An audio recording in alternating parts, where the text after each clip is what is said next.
السلام علیکم۔ آج کی کہانی کا عنوان ہے وہیل کی ٹکر۔ پرسکون سمندر کے سینے کو چیرتا ہوا بحری جہاز اپنی منزل کی جانب رواں دواں تھا۔ لوگ دوپہر کا کھانا کھانے کے بعد خوش گپوں میں مصروف تھے کہ اچانک پرسکون سمندر میں ہلچل محسوس ہونے لگی، جس سے جہاز ہچکولے لینے لگا۔ یہ دیکھ کر لوگ گھبراہٹ کے عالم میں جہاز کے عرصے کی جانب لپکے۔ لوگوں نے دیکھا کہ ایک بہت بڑی وہیل مچھلی تیزی سے جہاز کی جانب بڑھ رہی ہے۔ جہاز کا عملہ بھی اس غیر متوقع صورتحال کا جائزہ لے رہا تھا کہ دیو قامت وہیل مچھلی نے جہاز کو اتنے زور سے ٹکر ماری کہ جہاز کا ایک حصہ ٹوٹ کر سمندر میں دور جا گرا۔ سمندر کا پانی جہاز کے ٹوٹے ہوئے حصے میں تیزی سے داخل ہونے لگا۔ جہاز کے عملے نے فوری طور پر حفاظتی کشتیاں بھی سمندر میں اتار دیں اور لوگوں کو جہاز سے ان کشتیوں میں منتقل کرنے لگے۔ ابھی یہ سلسلہ جاری تھا کہ وہیل مچھلی ایک بار پھر جہاز سے ٹکرائی۔ ٹکر اتنی شدید تھی کہ جہاز کا باقی ماندہ حصہ بھی ٹوٹ پھوٹ گیا اور حفاظتی کشتیاں ہچکولے کھانے لگی۔ بے شمار لوگ پانی میں ڈبکیاں کھانے لگے اور کچھ لوگ تباہ شدہ جہاز کے تختوں پر بیٹھ کر اپنی جان بچانے کی کوشش کرنے لگے۔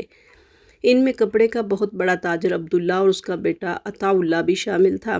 عبداللہ تباہ شدہ ایک تختے سے چمٹ کر مشکل وقت میں کام آنے والی قرآنی اور مسنون دعائیں پڑھ رہا تھا۔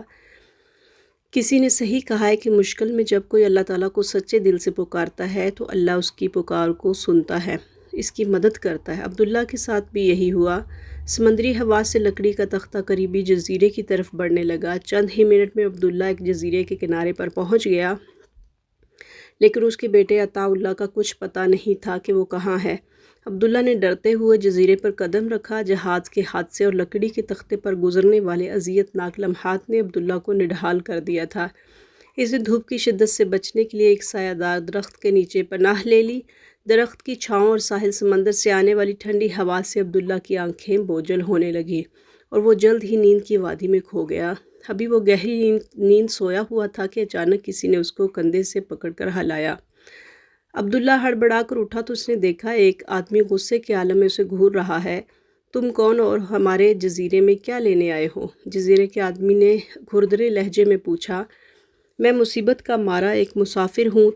ہمارا تجارتی جہاز وہیل مچھلی کی ٹکروں سے تباہ ہو گیا۔ قسمت اچھی تھی کہ مجھے ٹوٹے ہوئے جہاز کا ایک تختہ مل گیا۔ میں اس پر چمٹ کر بیٹھ گیا۔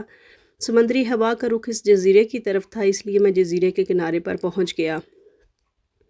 لیکن میرے بیٹے عطا اللہ کا کچھ علم نہیں کہ وہ زندہ بھی ہے یا نہیں۔ عبداللہ نے افسردہ لہجے میں بتایا، اس جزیرے میں ہمارے سردار کی اجازت کے بغیر کوئی نہیں رہ سکتا۔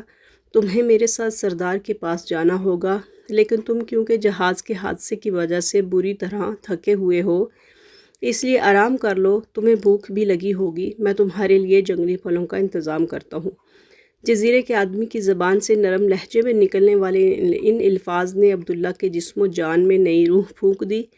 تھوڑی دیر میں جزیرے کا آدمی تر و تازہ جنگلی پھل لے کر آ گیا، جن کا ذائقہ مالٹے کی طرح تھا۔ عبداللہ نے اللہ کا نام لے کر اس سے اپنی بھوک مٹائی۔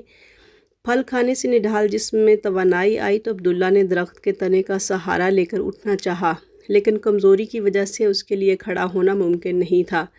جزیرے کے آدمی نے یہ دیکھ کر ایک جنگلی پودے کے کچھ پتے دو پتھروں کے درمیان رکھے اور ان کو پیس کر عبداللہ کے منہ میں ڈال دیا۔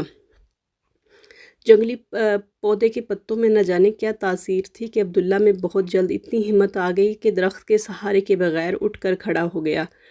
یہ دیکھ کر جزیرے کے آدمی نے عبداللہ کو اپنے پیچھے آنے کا حکم دیا۔ عبداللہ آہستہ آہستہ چلنے لگا۔ جزیرے کے آدمی نے پیچھے مڑ کر دیکھا تو دونوں کے درمیان خاصا فاصلہ تھا۔ اس آدمی کو احساس ہوا کہ اسے آہستہ چلنا چاہیے تاکہ عبداللہ اس کا ساتھ دے سکے۔ آہستہ آہستہ چلتے ہوئے وہ تھوڑی دیر میں ایک چبوترے کے پاس پہنچ گئے، جس پر مخصوص لباس اور واضح قطع والا آدمی بیٹھا ہوا تھا۔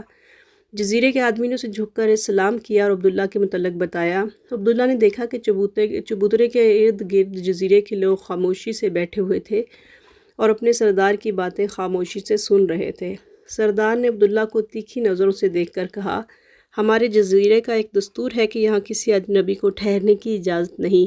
ہاں، ایک شرط ہے کہ وہ جزیرے کے لوگوں کے لیے کوئی مفید کام کرے تو اسے یہاں ٹھہرنے کی اجازت مل سکتی ہے۔ میں سمندری گھاس سے چٹائیاں بنانا جانتا ہوں، جزیرے کے لوگوں کے لیے یہ کام کر سکتا ہوں۔ عبداللہ نے جواب دیا، ٹھیک ہے، اگر تم جزیرے کے لوگوں کے کام آؤ گے تو تم جزیرے میں رہ سکو گے۔ سردار نے عبداللہ کو جزیرے میں رہنے کی اجازت دیتے ہوئے کہا۔